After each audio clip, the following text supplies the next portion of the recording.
system 10 kW inverter DJ 10 kW តើគួយ10 kg 2គ្រាប់បាទទាំង20ស្លឹក585 វ៉ាត់ចឹងនេះវាមេចតុំហ្នឹងយើងចូលបាន7 kg 36បាទ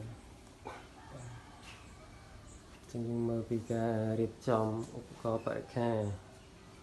គឺវាស្តង់ដារតែម្ដងបាទ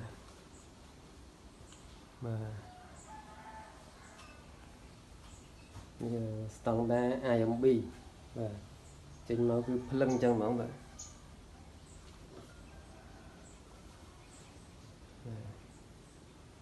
រៀបចំជូនអតិថិជនអត់មានឲ្យគាត់ទាស់ចិត្តទេ